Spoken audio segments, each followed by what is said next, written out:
今次我用咗12cm 嘅厚度去設計一個2200尺嘅豪宅。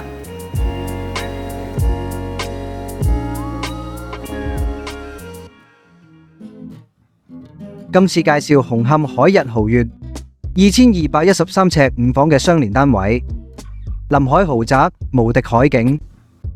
設計上要點做先唔會嘥咗個景呢？一於交俾 Ronald 介紹下。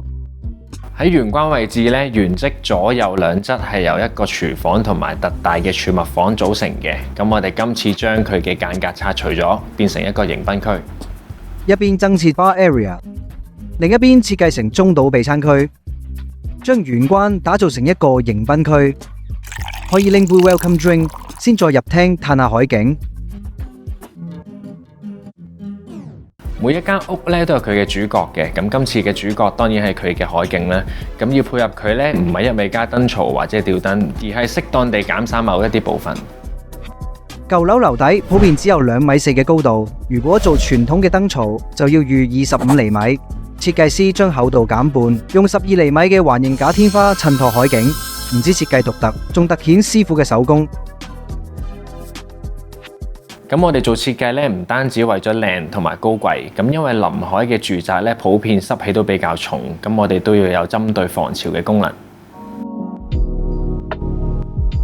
材質上冇選用油漆物料，而係以雲石、鋼材、木紋飾面作為牆身，唔止襯托景觀嘅高貴感，仲可以防潮、防崩花，經得起時間考驗。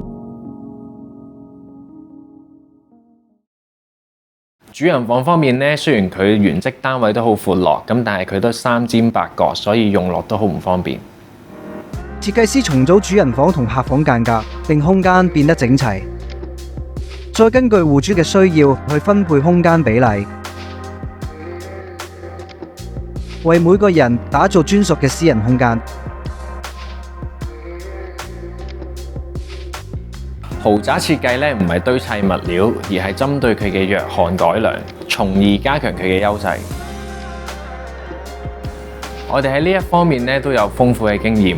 如果你講究生活格調，歡迎嚟灣仔揾我哋傾下。